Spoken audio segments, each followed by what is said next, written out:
The PS1 is well known as a true hotbed of horror. Between Overblood, Countdown Vampires, and Chaos Break, the platform's prowess for horror games is nigh unmatched. But in the world of zombies, vampires, and whatever the things in Chaos Break were, there always lies space for a more creeping, infiltrating kind of horror. The horror present within our minds. The horror of trivia. Nazo-Oh is not expressly a horror game, but it might as well be. The tone is set from the moment you gaze upon that box art. The ominous dark colors, the eerie glowing skull, the general lack of focus, and whoever this guy is. As the game opens, we get this little text crawl. I'm not much good at translating this kind of speech, but I'll do my best. Wisdom is a hollow thing, a thing that never fills. The abyss of wisdom, like the beginning of all things, finds no limit to its depths, as if to fill everything. Following this, we dip into the head of our hero, textbook amnesiac, awakening at a dingy corner of some back alley. He remarks that it feels as if the contents of his brain had been sucked out before he himself was thrown away. A brief image of a woman standing in profile flashes before him. あの女が僕をこんなにしたのか。畜生。あいつを倒したい。この国では知恵こそが全てじゃ。金も権力も深い秘策もこの国では何の役にも立たない。知恵のある者だけが頭脳に膨大な知識を抱えていることだけが絶対価値なのだ。その最高の知能を抱えているやつがあの塔の中にいる。お前や私を捨てたあいつだ。あいつは全ての知恵を統括し、この世界を管理している絶対権力者だ。他人に知恵を与えることもせず、自分より知恵のある者は抹殺していく冷酷なやつだ。もしかしたらお前は賢者だったのかもしれない。お前が自分を取り戻したいならあいつを倒せ。奴の名は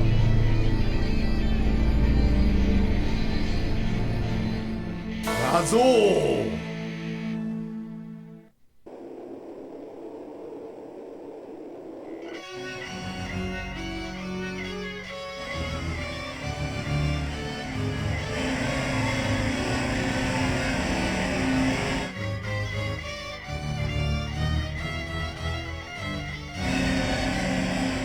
Before we may venture into the tower itself, we have to pass a little preliminary test with their security robot. The rules of the tower are firm, and our battle is, as expected, one of wits and knowledge. It establishes the baseline mechanics that the rest of Nazo-Oh will follow, as well as the game's oddball sense of aesthetics and animation.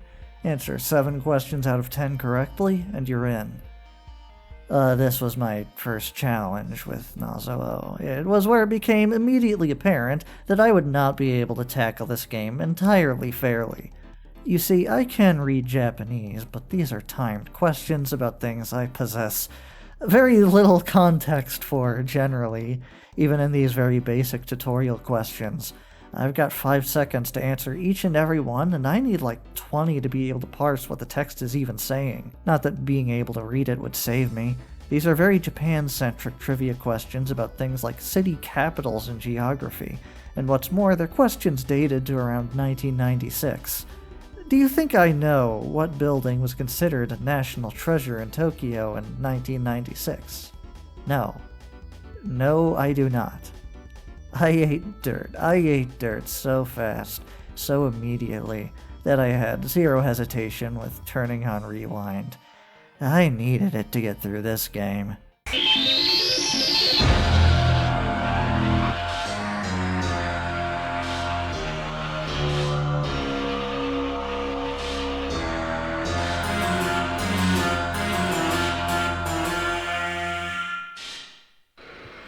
Okay, let's do that over, but I win this time.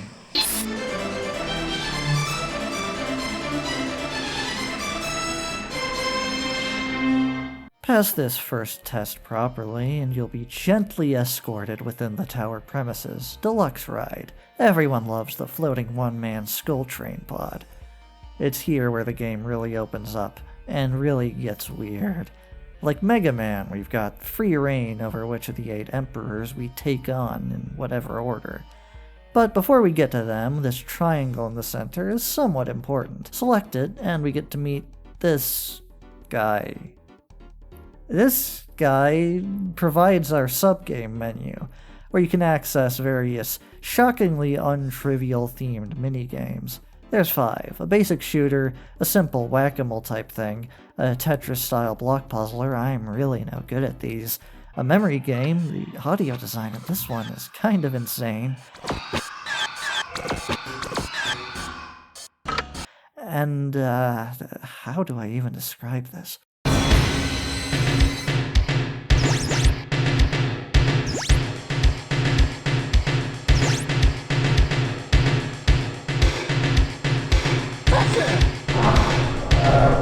So, like, there's these falling blocks corresponding to each piece of the face, and you have to collect whichever one is highlighted, grab the wrong one, and the face resets, making you start over. It's...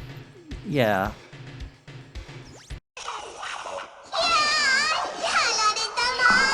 Scoring high enough at any of these allows you to acquire 2 pieces of junk. That's not a sarcastic way of referring to it. He literally calls it junk. You can use these within the quizzes for a booster. I found out way too late, though. Every emperor follows roughly the same pattern, but that doesn't mean you'll always know what to expect. Cluelessly, the first one I selected was the one under the simple, iconic kanji of Momo. Some good old peaches. This went some unexpected directions, as I found myself walking straight into some kind of robot strip club?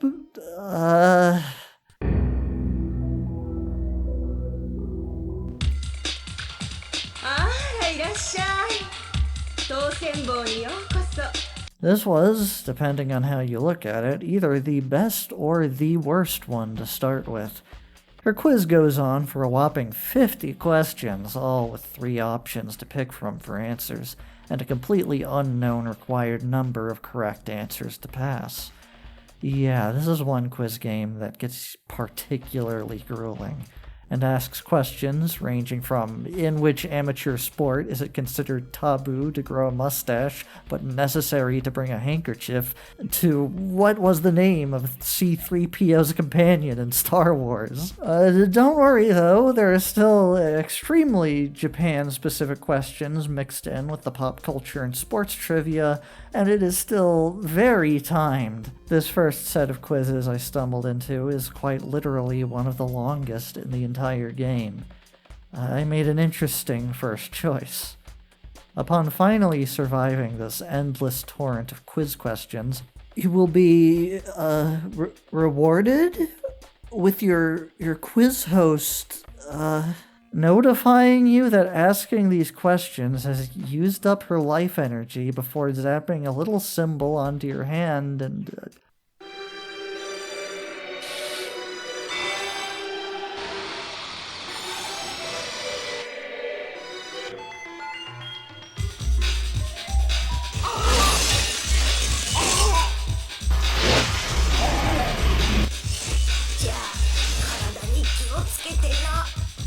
Oh my god, that's actually horrifying. What the hell is this game? None of the other emperors leave you at any less a loss for words.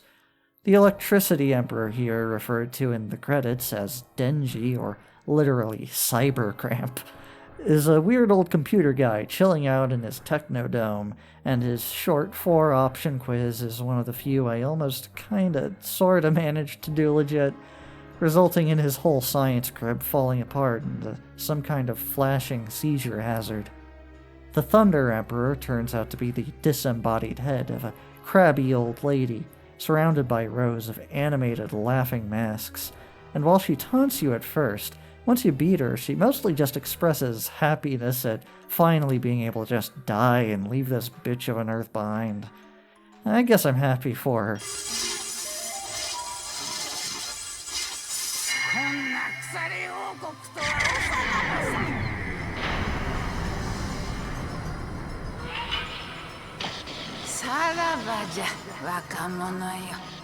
The, Water Emperor, Butachi, or Knowledge Hog, turns out to be an emperor of water in a somewhat roundabout way.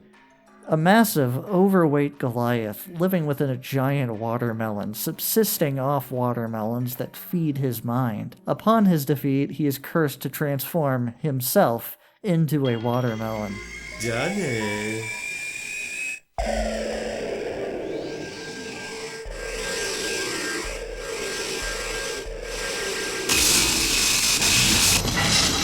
I don't know if I ever want to eat watermelon again after this. The Rainbow Emperor is a, well,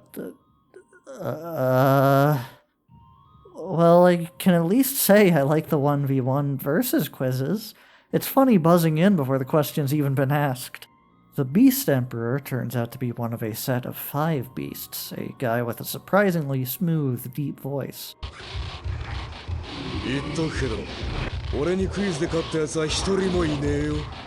Upon losing, his entire brain starts like breaking apart, damn. Tree Emperor over here does not cut down on the body horror.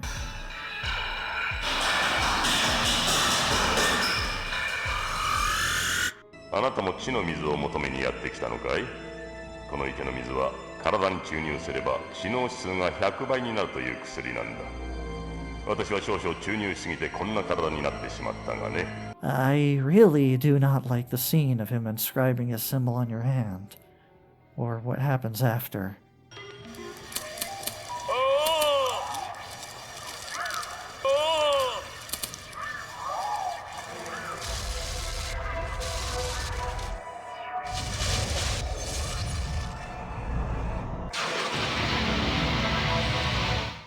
Finally, this last emperor is, what am I, well, they're the Monkey King? And they used to be a plant. Oh god, this one is like really, really hard. Even using the assist items, this is unbelievably hard. I was only able to clear this by lucking out and getting 2 different questions about Godzilla monsters I could easily look up. When you defeat her, she says she has to go back to the land of the plants. Okay. With all 8 of the emperors defeated, the Nazo-Oh makes her appearance, calling us on into the tower. 若者よ、その両手を見せてみよう。よくぞここまで戦ってきた。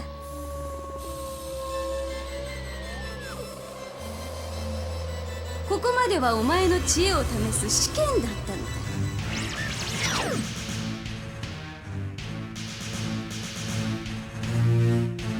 両手にその刻印を8つ持った者だけがこの塔の中に入れるのだ。お前はその資格を得た。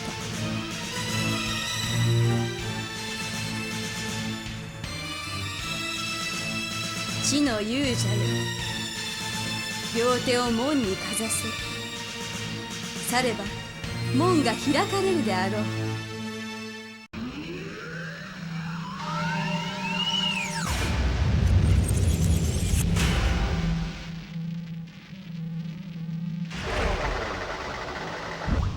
Before we may directly face the Nazo-Oh, we must face one more test. These 10 old farts wheel up information referring to us for the first time by a specific name, Yo. As a child, Yo's father was deposed by the Nazo demon, and he was discarded, cast out of the Nazo kingdom. Now, if we want to ride this beam of light up, we must face the 10 of them. 7 wins, we're in. 3 outs, we're out. Not much to say compared to any of the previous versus quizzes. This one just goes on for a while. I like that they all have their voice clips pitched up and down, though.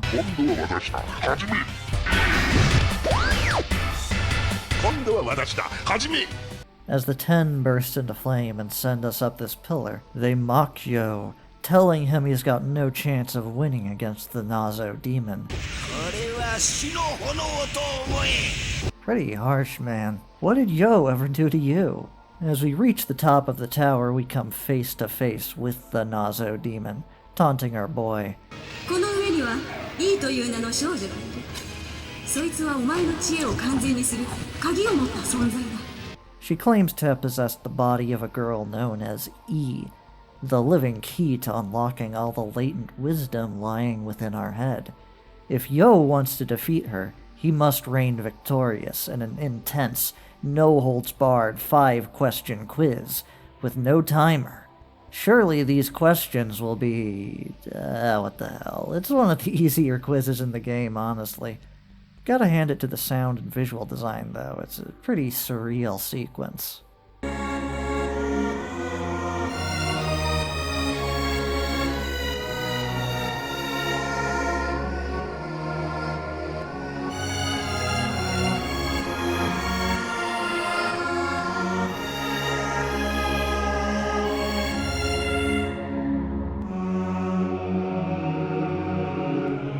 Once we answer her questions 5 correctly, her body starts to fall to pieces.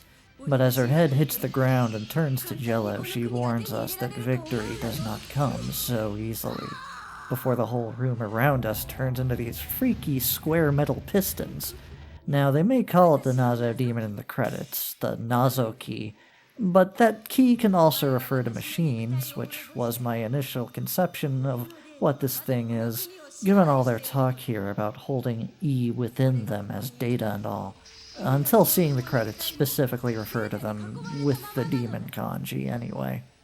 The Nazo demon, now showing their true form as this freaky, floating, rotating mask thing, brags about their boundless data making them stronger than the wisest, most intelligent god. We've got one more showdown with them, one of those 1v1 versus quizzes again. Using my trademark wit and worldly knowledge, they are easily defeated. 私の頭脳は崩壊する。本当に私の最後だ。お前はこの国の支配者にふさわしい。Eの頭脳を呼び覚ますがよい。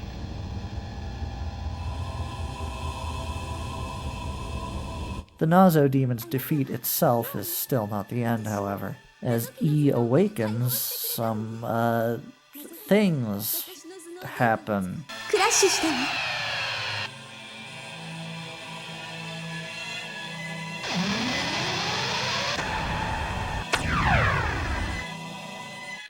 As we fly inside E's brain, she explains that her father left behind a little something in there to help restore things now that the system governing the world has collapsed. A system infused with all of his worldly knowledge. In order to obtain it, we must go into her mind and defeat him. See? He's just right over here, chilling out, inside his daughter's brain. 私は謎機に知恵ではなく力によって倒され死んだ。しかし死んだのは肉体だけだ。私は純粋な知恵として娘の頭脳の中で生きている。Oh yeah, and if we fail, we'll both die. This last game is grueling. Like the first battle with the Nazo demon, we've got no time limit, but if we answer wrong just once, it's game over. And this time it's 10 questions. And these questions are actually kinda hard. Even trying to look up info, I really struggled here. In fact, when I hit this question about racehorse lineages, I really could not parse, just could not figure out, no matter how hard I tried looking it up. I kind of just let myself fail here instead of reloading a save state just to see what happens. And you actually do get a whole ending for it. It's not anything too interesting, though. Old guy just says he's not gonna take your life, and then Yo and E float safely down from the tower as it begins to fall apart. Crazy to think something like this could happen just because you might have thought that John Lennon had a twin, or that Ryunosuke Akutagawa killed himself by jumping off a building. Yes, these are real questions that they really ask back to back. If you survive this grueling and horrible gauntlet of quiz questions, you get to bear witness to the true end of Nazo-Oh, in which I seriously cannot explain this one, man.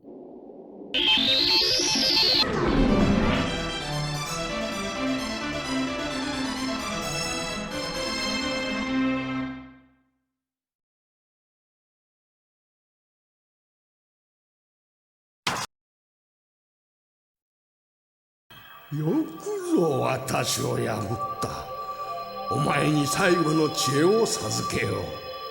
それはこの知恵玉だ。これがこの世界を生み出した最初の知恵玉なのだ。お前にもうこの古びた国は必要あるまい。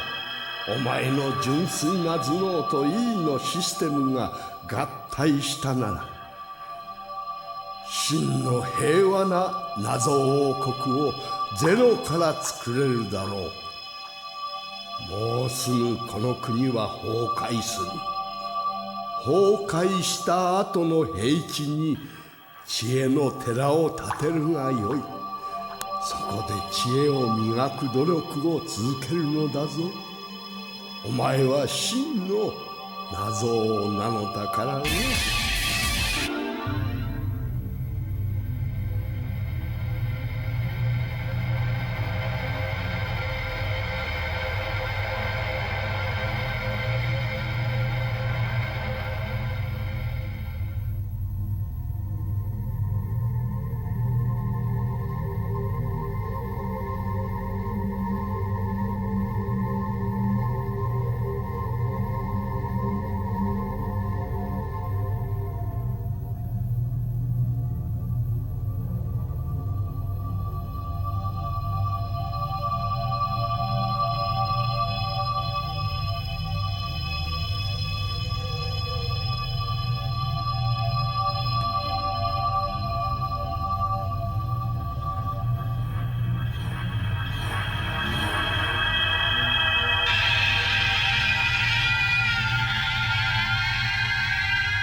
知とは空虚なものである。満ちることなどない。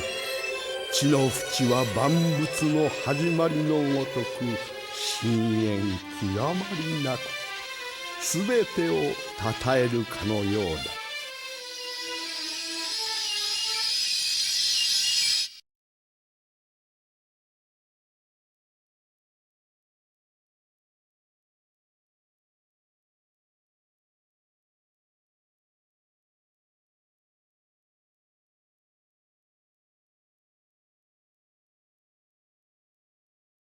I tried to find out who made this game. I needed to know something about its creation.